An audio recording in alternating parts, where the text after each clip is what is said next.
ఆయన నీ ఇంట్రొడక్షన్ చెప్పు. దేవరత్నం. నా పేరు ఎన్ సురనాదిత్య. మా అమ్మ పేరు ఎన్నకిల. మా నాన్న పేరు ఎంసి వెంకటరాముడు. నేను ఇప్పుడు ఐదవ తరగతి చదువుతున్నాను. మా మేడం పేరు జి మల్లేశ్వరి మేడం. ఓకే నాన్న. సో 12 and 16 చాప్టర్స్ ఇవాళ నీ టెస్ట్ స్టార్ట్ చేద్దాం. ఓకే. ఏ త్వక్షరమనిర్దేశ్యం ఏత్వ ఏత్వక్షరమైర్దేశం అవ్యక్తం పర్యుపాసతే సర్వత్ర గమత్యంత్యం చ కూటః సమచరం ధ్రువం సనియమేంద్రియగ్రామం సర్వత్ర సమబుద్ధయః ते प्राप्नुवन्ति मामेव सर्वभूतहिते रताः क्लेशोऽधिकतरस्तेषाम् अव्यक्तासक्तचेतसाम् अव्यक्ता हि गतिर्दुःखम् एतवद्भिरवाप्यते एतु एतु एतु सर्वाणि कर्माणि मयि सन्न्यस्य मत्पराः अनन्येनैव योगेन मां ध्यायन्त उपासते శ్రేయో హి జ్ఞానమభ్యాసాత్ श्रेयो विज्ञानमभ्यासात् ज्ञानाध्यानं विशिष्यते ध्यानात् कर्मफलत्यागः त्यागात् शान्तिरनन्तरम् अद्वेष्टा सर्वभूतानां मैत्रः करुण एव च निर्ममो निरहङ्कारः समदुःखसुखः क्षमी एतां दृष्टि सन्तुष्टः सततं योगी यथात्मा दृढनिश्चयः मयर्पितमनो बुद्धिः यो मद्भक्तः स मे प्रियः यस्मान्नो द्विजते लोकान् यस्मान्नो द्विजते लोकः लोकान्नो द्विजते च यः हर्षामर्षभयोद्वेगैः मुक्तो यः स च मे प्रियः अनपेक्षः सुचिर्दक्षः उदासीनो गतो यतः सर्वारम्भपरित्यागी यो मद्भक्तः स मे प्रियः यो न ये तु यो न యోన हृष्यति కరెక్టే, యోన హృష్యతి. यो न हृष्यति न द्वेष्टि न शोचति न काङ्क्षति शुभाशुभपरित्यागी यो भक्तिमान्यः स मे प्रियः अहङ्कारं बलं दर्पं మళ్ళీ काम చెప్పు. శుభాశుభ పరిత్యాగి. शुभाशुभपरित्यागी भक्तिमान् मे प्रियो नरः భక్తిమాన్యస్స మే ప్రియః. भक्तिमान्यः स मे प्रियः अहङ्कारं बलं दर्पं సమశత్రౌ చ మిత్రే చ. समशत्रौ च मित्रे च तथा मानापमानयोः शीतोषुखदुःखेषु समस्सङ्गविवर्जितः तुल्यनिन्दास्तुतिर्मौनी सन्तुष्टो येन केनचित् अनिकेतस्थिरमतिः भक्तास्तेऽतीव मे प्रियाः भक्तिमान् मे प्रियो नरः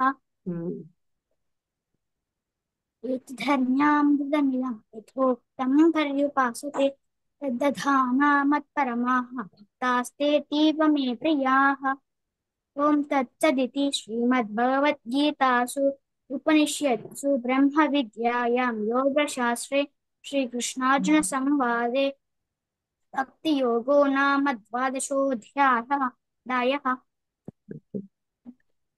అహింసా సత్యమక్రోధః अहिंसा सत्यमक्रोधः त्यागः शान्तिरपैशुनम् दया भूतेष्वलो लुप्त्वम् माधवम् ह्रीरचापलम् तेजः क्षमा धृतिः शौचम् अद्रोहो नातिमानिता भवन्ति सम्पदम् दैवीम् अपि जातस्य भारत दम्भो दर्पोऽभिमानश्च क्रोधः पारुष्यमेव च अज्ञानम् चाभिजातस्य अर्थसम्पदमासुरीम् दैवी सम्पद्विमोक्षाय निबन्धाय सुरीमत माशु च सम्पदं दैवीम् अभिजातोऽसि पाण्डव ఏతాం దృష్టిమవష్టభ్య एतां दृष्टिमवष्टभ्या नस्तात्मानोऽल्पबुद्धयः प्रभवन्त्युग्रकर्माणः क्षयाय जगतो हिताः काममाश्रित्य दुष्पूरं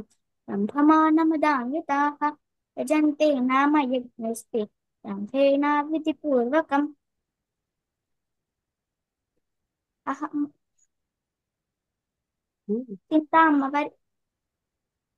చింతామపరిమేయాञ्च प्रलयान्तामुपाश्रिताः कामोपभोगपरमाः एतावती निश्चिताः आशापाशदैर्बद्धाः कामक्रोधपरायणाः ईहन्ते कामभोगार्थम् अन्यायेनाथ संशयान् अनेकचित्तविभ्रान्ताः अनेकचित्तविभ्रान्ताः मोहजालसमावृताः प्रसक्ताः कामभोगेषु पतन्ति नरकेषु च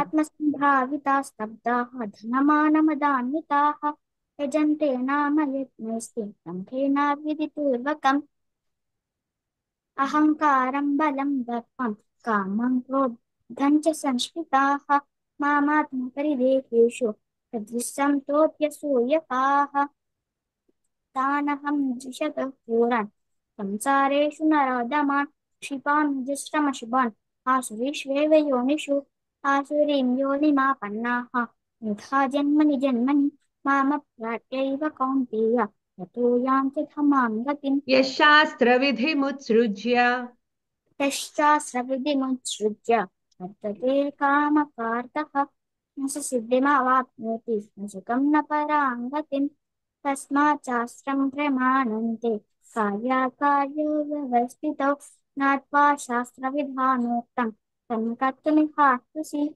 ॐ तत्सदिति श्रीमद्भगवद्गीतासु उपनिषत्सु ब्रह्मविद्यायां योगशास्त्रे श्रीकृष्णार्जुनसंवादे देवासुरसम्पद्ये भागयोगो नाम షోడశోऽధ్యాయः బాగుంది నాన్న. చాప్టర్ 16 లో 2 చోట్ల దైవీం అన్నప్పుడు ఆ దీర్ఘం పెట్టలా, నువ్వు దైవీం అని వదిలేసావు. థర్డ్ శ్లోకాలో ఒకసారి మళ్ళీ చెప్పు. తేజ క్షమా ధృతి శౌచం. తేజః క్షమా ధృతిః శౌచम् అద్రోహో నాతిమానిత భవంతి సంపదం దైవీం దైవీం అభిజాత కాదు, దైవీం దీర్ఘం. ఓకే, అట్లాగే మళ్ళీ 5th శ్లోకాల్లో కూడా మాషు చ సంపదం దైవీం అని వదిలేసావు నువ్వు. ఆ దైవీం దీర్ఘం పెట్టాలి వీకి. ఓకే, ఆ రెండే మిస్టేక్స్ అయినాయి. బాగుంది, బాగా చెప్పావు. So keep it up. Okay, memory కూడా బాగానే ఉంది. Yeah, thank you. ఓకే నాన్న.